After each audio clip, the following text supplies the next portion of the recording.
Madame, Messieurs, bonsoir. Voici l'actualité de ce dimanche en 3 titres. Présidentielle 2018, balle au centre pour le 11 entrant du Conseil constitutionnel. Les membres de la haute juridiction entrent en jeu pour le résultat final du scrutin dans 9 jours au plus. Visage et profil du Conseil dans le 20h30. Paix au Cameroun, écho sonore des appels du Grand Nord. Les chefs traditionnels du Diamaré prônent le calme et le vivre ensemble au-delà du jeu électoral. Ils étaient réunis ce week-end à Maroua. Détail dans ce journal. En nécrologie, Fabien Eboussi-Boulaga, philosopher c'est apprendre à mourir. Le philosophe s'est éteint à Yaoundé des suites de maladies à 84 ans. Hommage des disciples et témoignages des collègues dans cette édition. Voilà pour les titres. Tous les regards sont maintenant rivés vers le Conseil constitutionnel dans l'attente des résultats de l'élection présidentielle. Une équipe de 11 membres conduite par Clément Atangana, magistrat hors hiérarchie et ancien président de la Chambre administrative de la Cour suprême. Après avoir rappelé hier le rôle de la haute juridiction en matière électorale, retour ce soir sur les visages et profils de ses membres. Coup de pinceau, Thérèse Yolande et Dima.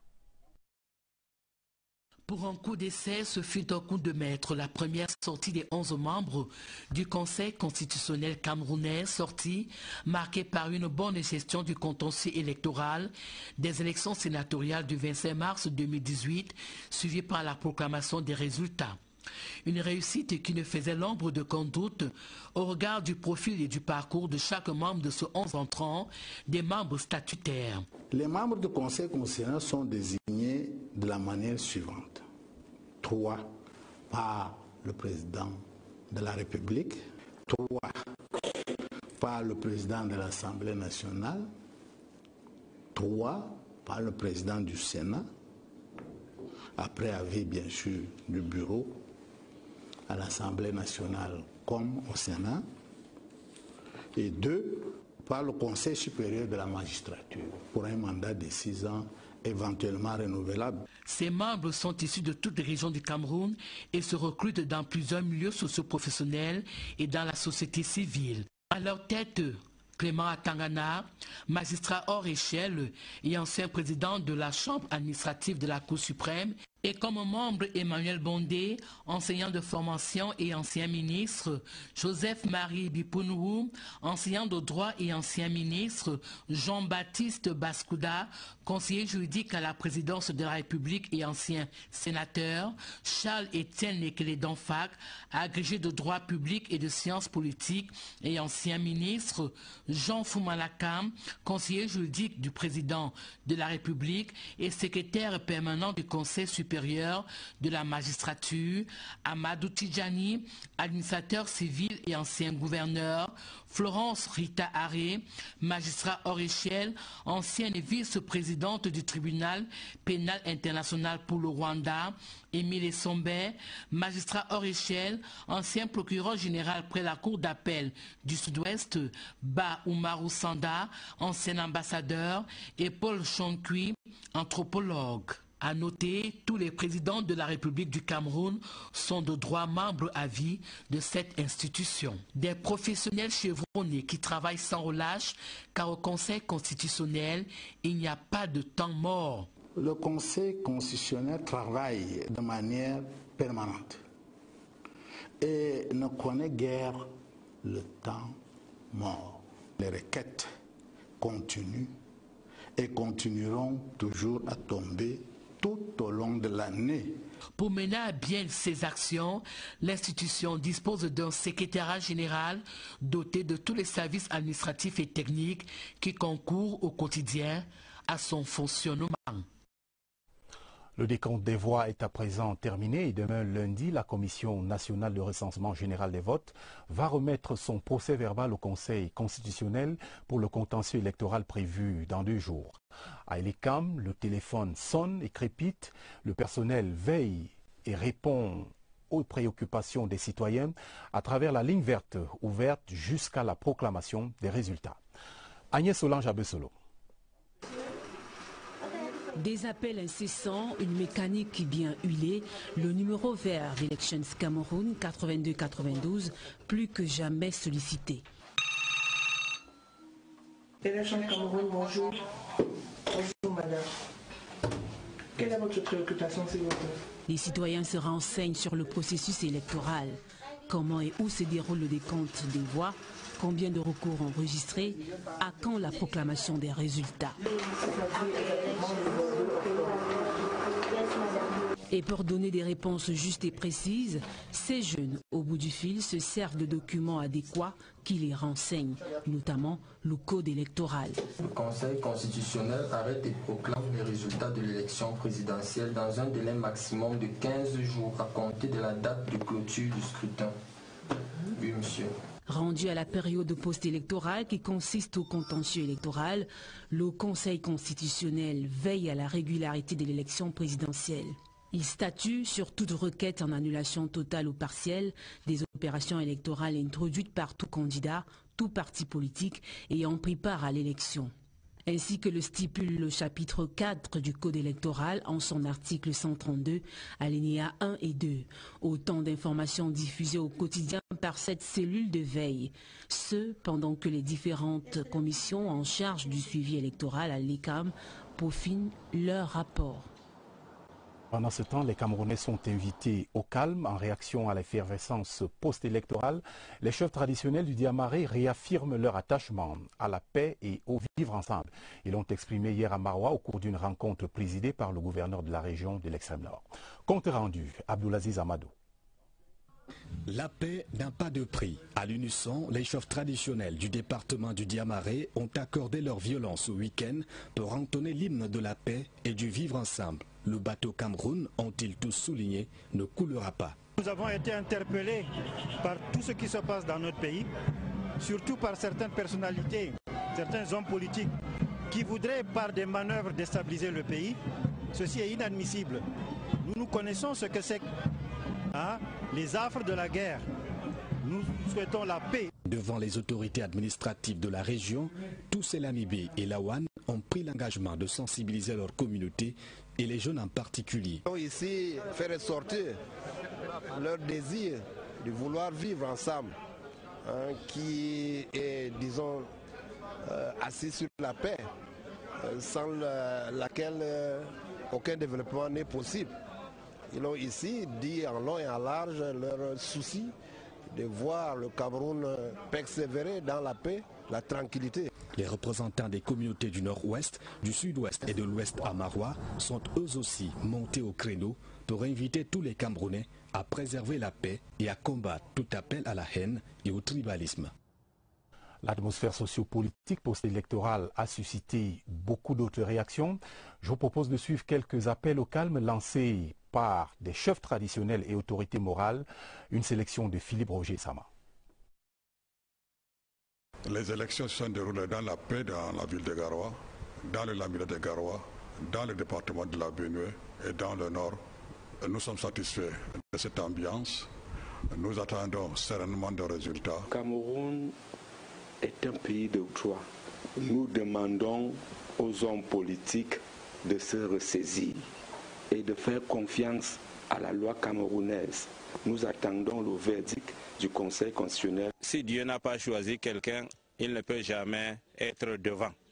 Donc celui que Dieu aura choisi, il faudrait qu'on le suive comme Dieu l'a voulu. Parce qu'aller contre ça, c'est aller contre Dieu. Donc c'était un grand match qui avait des adversaires. Et on attend la fin du match. Donc l'arbitre a encore sifflé la fin du match. Et l'arbitre de cette fin de match, c'est quoi? C'est dans notre pays, la Constitution et la loi électorale, c'est le Conseil constitutionnel supérieur. J'invite à nouveau tous les fidèles de l'archidiocèse et de la province ecclésiastique de Yaoundé, les croyants ainsi que les hommes de bonne volonté, à continuer de préserver leur vivre ensemble et à lever leurs prières ferventes vers le Dieu très haut pour le bien du Cameroun. C'est dans le calme que nous devons attendre, n'est-ce pas, les résultats qui seront bien sûr donnés de manière officielle par la Cour constitutionnelle. Les élections ont eu lieu, qu'on attende les résultats et que les Camerounais soient fair play. Que celui qui sera déclaré vainqueur soit le président de tous. Partis politiques et aux candidats nous rappelons que, je cite, « En cas de victoire, ne cherchez aucunement à provoquer ou à humilier vos adversaires. En cas d'échec, sachez reconnaître votre défaite et féliciter le vainqueur. » Il ne peut plus entendre ces appels de la morgue où il se trouve depuis hier. Le professeur Fabien Boussi-Boulaga nous a quittés à 84 ans. À Douala, l'une des dernières villes visitées par le philosophe, collègues et anciens étudiants saluent un homme pluriel et un intellectuel à la rigueur morale établie. Florilège de réactions dans ce reportage de Léon Bertrand Tanefo à Douala. Il marche désormais sans le prof, pourtant ils l'ont côtoyé et accompagné pendant plusieurs décennies. Les anciens élèves du professeur Fabien Boussi-Boulaga, présents à Douala, saluent la mémoire d'un penseur à la plume singulière. Un intellectuel de haut vol qui aura rapproché autour de ses idées les Camerounais et les Africains de tous les bords linguistiques. C'était un éminent intellectuel, c'était un homme d'une rectitude morale incomparable. C'était un homme qui a des principes. A genuine intellectual, like Bernard Fonlon rightly put it, Boussi-Boulaga is a genuine intellectual, in the right word. Pour ces amoureux du savoir, le concert d'éloge en l'honneur de Fabien Boussi-Boulaga doit aussi s'accompagner d'actes concrets. Le professeur émérite ayant été l'ardent défenseur d'une société plus juste et plus rationnelle. Il nous disait récemment que le médecin lui a dit que son cœur pouvait s'arrêter à tout moment. Et je parie que progressivement, son cœur s'est arrêté. Le philosophe du Muntu cogite désormais dans la félicité des grands penseurs et ses disciples reprennent le chemin de la propension de la philosophie avec pour boussole la riche bibliographie du prof. Et il vivra toujours à travers cette riche bibliographie. La page littéraire de ce journal se résume en une équation arithmétique pour comprendre Paul Biya. Le professeur Jacques Famendongo nous aide à la résoudre dans son tout dernier ouvrage intitulé « Le phénomène Paul Biya, essai des sémiotiques arithmétiques ». L'auteur démontre que le chiffre 4 gouverne l'univers du chef de l'État. Démonstration dans l'anneau de lecture de Gisèle Ongueni. Paul Biya fascine cet éminent chercheur et professeur hors échelle des universités camerounaises depuis son adolescence. C'est un personnage qui a fait toutes ses classes sans en reprendre une seule. C'est un personnage toujours vêtu de manière raffinée, avec un parler sobre, discret, classique et un comportement exemplaire. J'ai donc voulu comprendre ce personnage. J'ai convoqué dans un premier temps la science politique, j'ai convoqué l'histoire, j'ai convoqué la communication politique, la géographie, la sociologie, la sociolinguistique. Je n'ai pas été satisfait. J'ai donc utilisé la science que l'on appelle aux États-Unis la sémiotique. La méthodologie, observation, hypothèse, vérification et loi de Gaston Bachelard a été mise à contribution pour décrypter le fonctionnement sémiotique de l'actant Paul Biya à partir de l'onomastique, des lieux et des personnes qui composent son univers. Ce système de signes fonctionne à l'aune du chiffre 4. Paul, 4 lettres, 2 consonnes, 2 voyelles. Biya, 4 lettres, 2 consonnes, 2 voyelles. Donc, le chiffre 4 a une fonctionnalité unique, exceptionnelle. J'ai donc pris l'itinéraire de M. Paul Biya de la naissance jusqu'à ce jour. J'ai constaté que son lieu de naissance, Mvomeka, cela signifie la terre promise. Au fil des 3 chapitres répartis en 145 pages de cet opuscule, l'auteur assure qu'il ne s'agit pas d'ésotérisme. Les gens ont voulu mystifier la science. La science n'est pas mystique, la science n'est pas mythologie. Le professeur Jacques Famendongo, formé en sciences humaines, est auteur d'une quinzaine d'ouvrages. La santé des Camerounais n'a pas de prix et dans les hôpitaux publics de la ville de Douala, finit le spectre de l'horreur autrefois observé. Médecins et infirmiers se relaient au chevet des malades 24 heures sur 24. Les cas les plus urgents sont immédiatement pris en charge. Notre reporter Aboubakar Abo a passé 24 heures avec les services d'urgence de certains hôpitaux publics de la capitale économique. Constat. Les services d'urgence des hôpitaux publics de Douala respirent un air frais d'humanisme et de professionnalisme tout à la fois. À l'hôpital La Quintini de Douala, l'accueil et la prise en charge des patients ont reçu une bonne dose d'adrénaline. On accueille les patients. Une fois qu'ils arrivent ici au service, il y a une infirmière de tri qui saura maintenant orienter le malade selon son état clinique. À l'hôpital de district de Daïdo, les cas de maladies graves sont pris en charge de façon efficiente, sans nécessité de biais de session d'examen ou de présentation d'un carnet. Selon les instructions de son Excellence, Monsieur le ministre de la Santé, quand il y a une urgence vitale, on ne doit pas attendre. Nous avons des kits d'urgence au niveau de notre service des urgences qui sont utilisés de manière automatique. Ce bilan de santé satisfaisant des services d'urgence dans les hôpitaux de Douala est une bouffée d'oxygène qui rassure les patients. J'ai été bien accueilli parce que dès que je suis arrivé, on m'a reçu, on m'a donné une chaise pour me le poser. Côté personnel médical de certains hôpitaux publics, du sang neuf a été injecté.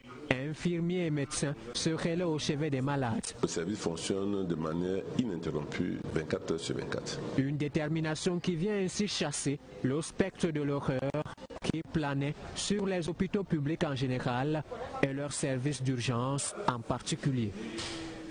Et voilà des nouvelles rassurantes. Valorisation des produits locaux dans la région du Nord. Les jeunes de l'arrondissement de Garoua 3e viennent de bénéficier d'une formation de 5 jours sur les techniques de production des blocs de terre comprimés. Une initiative de la mission de promotion des matériaux locaux, la MIPROMALO.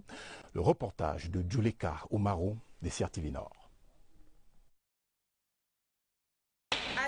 De formation des jeunes de Garoua 3e aux différentes techniques de production des blocs de terre comprimés. Ils sont plus de 20 jeunes artisans qui s'attellent à la construction des bâtiments en passant par l'identification de la laterie, la fabrication des blocs de terre comprimés et le curage qui consiste à accélérer le processus de stabilisation des briques. On nous a appris à identifier la latérite et la couche de terre à utiliser. Et les mélanges parce que les blocs de terre comprimés sont stabilisés avec du ciment.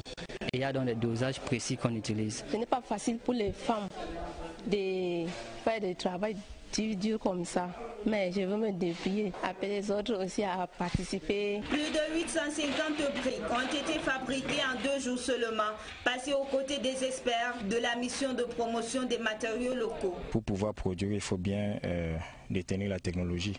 C'est pour ça que nous avons procédé à ce transfert de technologie. Ils vont désormais participer à la réduction des coûts de réalisation des équipements nationaux et à la valorisation des matériaux locaux afin de favoriser leur insertion socio-professionnelle et pallier définitivement les problèmes de logements sociaux dans cette partie du pays.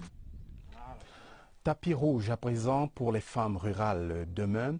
Comme tous les 15 octobre, elles seront à l'honneur à l'occasion de la journée qui leur est consacrée. Une sorte de reconnaissance de la communauté internationale pour leur rapport à l'économie. En attendant le jour J, la rédaction fait une immersion dans le quotidien de ces braves dames. Rencontre avec Agnès Ngoumbé, une férue d'élevage, dans ce portrait brossé par Victor Aïssi Lema. Tous pour un développement inclusif. Un appel des pouvoirs publics qui trouve écho favorable en milieu rural. En exemple, on peut citer Agnès Ngoubé. Cette cinquantenaire ne jure que par sa passion, l'élevage. Je fais l'élevage, j'élève les poissons, les porcs, les poulets du village et plusieurs autres choses. Comme on peut l'imaginer, une activité pareille ne va sans difficulté. Jusqu'à présent, je n'ai reçu aucune aide financière en dehors de l'appui de ma petite coopérative, sur qui j'ai pu compter pour avoir le capital. Madame Goubé, comme plusieurs autres femmes, s'est jetée à l'eau avec espoir d'avoir un avenir radieux. Opération Ville propre à Garoua, c'est l'heure du bilan. Près de 750 jeunes recrutés dans le cadre de cette activité et plusieurs semaines pour changer le visage du chef-lieu de la région du Nord. Les détails avec Jean Foumargue à Garoua.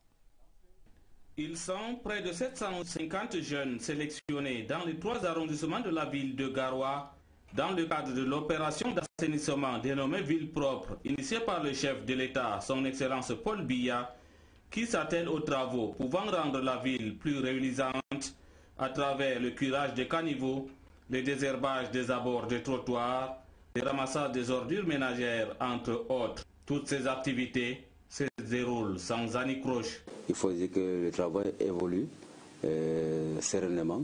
Les gars travaillent, ils se donnent. Et nous espérons que d'ici la fin du mois, nous aurons atteint l'objectif. Les jeunes qui saluent cette initiative du chef de l'État comptent tout mettre en œuvre pour une ville de Garoua plus propre. Nous remercions Paul Biya qui nous a donné le travail avance. Nous remercions Monsieur le Président de la République parce que le travail qu'il nous a donné, ça marche bien. Les jeunes sélectionnés pour cette opération sont donc engagés à faire de Garoua une ville prête à accueillir l'une des poules de la CAN Total Cameroun 2019 et de mériter davantage la confiance du chef de l'État. En religion, la congrégation des pères spiritains au Cameroun célèbre les 60 ans de sacerdoce du père Ferdinand Azegueux. Ce dimanche, à la maison provinciale des spiritains, ici à Yaoundé, les anciens du petit séminaire Saint-Joseph d'Akonon ont rendu hommage à celui qui a été leur directeur. Reportage, et ce n'est qu'une coïncidence de nom, d'Étienne Pascal Azegueux. La célébration en vaut la chandelle. 60 ans au service du ministère de Dieu. Le père Ferdinand Azegueux vient de réaliser ce record. Du haut de ses 86 ans, il n'est pas encore prêt à abandonner cette exaltante émission qu'est le sacerdoce. En ce jour de renouvellement de mon ordination, je me retrouverai au premier jour de l'ordination, lorsque j'étais encore jeune et tout frais. Bon, maintenant, les forces commencent à décliner, mais je sens toujours la même joie.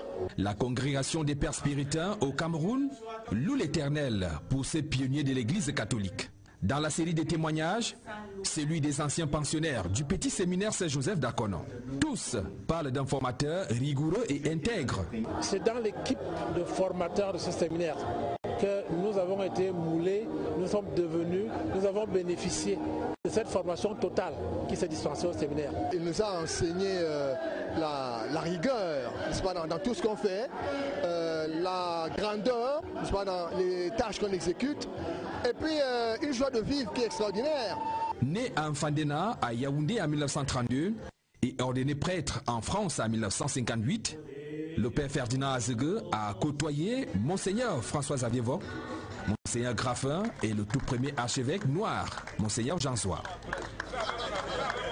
Parlons maintenant des fidèles avec ce partage d'expérience entre les femmes chrétiennes de la paroisse New Bell Aviation de Douala.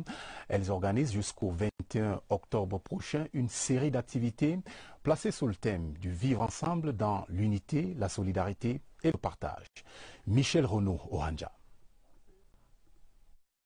Les femmes jouent un rôle important pour les questions liées à l'évangile. C'est le cas à l'église évangélique du Cameroun, paroisse de New Bell Aviation à Douala. Le mois dédié aux femmes chrétiennes de cette paroisse est ponctué par nombreuses activités. Vendredi dernier, par exemple, ces actrices de développement de l'église sont allées communier avec leurs concerts de la paroisse de Mabanda 1. Un partage d'expérience qui valait son pesant d'or. Nous sommes venus pour qu'ensemble, nous regardons les difficultés que nous parcourons, nous regardons ce que nous devons faire ensemble et si nous avons à contribuer ensemble ou à partager ensemble, à nous critiquer pour enfin trouver la solution dans tout ce que nous pouvons faire ensemble pour que l'UFC national aille de l'avant, l'UFC de la paroisse de New Bell Aviation, Mabanda et Dedo aillent ensemble. Le culte de circonstances a permis au révérend Samuel Njoya, l'ordinaire des lieux, d'appeler ses pionnières à plus de responsabilités. Les activités organisées par l'Union chrétienne des femmes de la paroisse New Bell, ponctuées par des concerts, journées gastronomiques et autres conférences, s'achève dimanche 21 octobre prochain par un culte spécial. Sur le podium à présent, Christian Pondo, c'est l'artiste de la semaine, chanteur gospel. Son cœur ne balance pas du tout pour le Cameroun. Il compose pour célébrer son pays lorsqu'il n'exalte pas la paix. Slammer jusqu'au bout des cordes vocales, il se fait accompagner par le chœur gospel de Paris de l'icône Georges Seba. Retrouvons au cœur de l'orchestre Barbara Padjama. C'est une vie de prière que l'artiste gospel Christian Pondo a préférée dès son adolescence. Depuis la sortie de son deuxième single, Ma prière pour mon pays en avril dernier, le pasteur communicateur est devenu la voix de la foi d'un Cameroun prospère. Dieu, écoute-moi, je te prie. Que ta gloire vienne sur ce pays. Il est question de ne plus être spectateur du monde, mais acteur de la construction justement de notre pays. Il condamne la violence et les tribulations et somme à l'Église de rester à genoux pour un Cameroun debout et uni. Cet attachement au patriotisme, Christian Pondo l'a reçu comme une révélation du Très-Haut. Que soit faite ta volonté. Oui, que ton règne soit établi. Partout à travers le pays. Le pays m'a donné le privilège inouï de collaborer avec un grand nom du patrimoine musical national, continental et voire mondial, Georges Seba, qui est associé à ce projet, le Chœur Gospel de Paris. Ça m'a permis de relever un gros challenge, le challenge de la qualité. Conquis par le feeling du gospel urbain, il se laisse entraîner par le courant stylique de Maggie Blanchard, Kurt Franklin, Exo Éclat, qui lui a permis d'expérimenter le bonheur d'être au service de son prochain. La trentaine sonnée, il fait partie depuis 2012 du groupe Au nom de la patrie qui alimente un catalogue de chants patriotes devant servir aux archives nationales. Fin communicateur, publiphile et auteur-compositeur, il est l'homme disposé qui crie dans le désert à la recherche des bons entendeurs. En sport, les Lions indomptables sont au Malawi depuis ce dimanche. La sélection nationale sera opposée aux flemmes de l'équipe locale mardi prochain en match retour des éliminatoires de la CAN 2019. Clarence Seedorf et ses joueurs ont eu leur première séance d'entraînement cet après-midi. Retour sur leur arrivée avec notre envoyé spécial Serge Froisguet. Samedi 13 octobre 2018, lendemain de victoire face au Malawi, les Lions préparent l'envol pour Blantyre en revisitant quelques grands moments de la veille. Ça a ramené beaucoup de Camerounais derrière l'équipe nationale et je pense qu'avec l'arrivée du nouveau staff et ce qu'on essaie de construire ici, ça va encore aller de l'avant, j'espère. Et on a vu hier qu'il y avait de l'engouement autour de cette équipe. À l'aéroport international de Yaoundé-Simalène, 3 absences remarquées, celle du capitaine et buteur Eric Maxime Choupo-Moting, celle de Christian Bassogog et de Gaëtan Bon.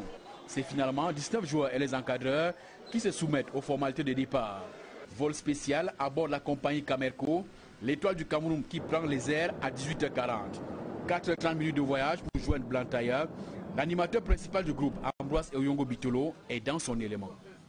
Non, le président, on l'appelle le chat. Fabrice Ondoa, le chat. Et là, c'est le seul amateur le plus courageux. Courageux. Ramsès. Je vais vous présenter celui-là même. Le milieu de terrain. On va avoir beaucoup de milieu de terrain. Des chats, des gens de ballon, des ballons, de qualité. Dans les airs, le foie s'empare des joueurs, mais à travers jeu et musique, la solution est trouvée. Minuit 15, heure de Blantyre, 23h15 à Yaoundé, les Lions arrivent à l'aéroport international de Chileka, à 15 km du centre-ville. Direction l'hôtel Protea, au cœur de Blantyre, pour quelques heures de repos. Pas de temps de répit, reprise des séances d'entraînement ce dimanche à 16h15. Le match retour pourrait être difficile. Les équipes des forces armées et police ont tout raflé au tournoi Play-Off. Fab Messieurs, vainqueur de Minu, décroche le titre de champion de la saison. Idem pour les dames victorieuses de TKC. Les temps forts des finales dans ce reportage d'Evariste Yenga. Les forces armées et police FAP sont indétrônables. Les champions de la saison 2017 ont réédité l'exploit ce 14 octobre en conservant leur titre au terme des playoffs 2018. Le match était très beau dans l'ensemble. Nul a été peut-être la petite résistance de Minu. le match était bon dans l'ensemble. J'ai apprécié l'adversaire ce soir, ils n'ont pas démérité cela. FAP Messieurs, ici en rouge, l'emporte après une domination de bout en bout. Le club de Yaoundé distance son rival de la capitale Bénu d'un écart de 5 buts à la mi-temps. Les réactions des Bénu seront insuffisantes pour freiner la machine FAP qui s'impose 26 buts contre 17, suffisant pour décrocher le doublé Coupe Championnat, saison pleine. Chez les dames, FAP ici en jaune s'est livré à un coude à coude avec TKC, très habile au scénario du chassé-croisé. L'écart avantageux d'un but à la mi-temps de FAP se creuse en fin de partie pour se limiter à 23 contre 17.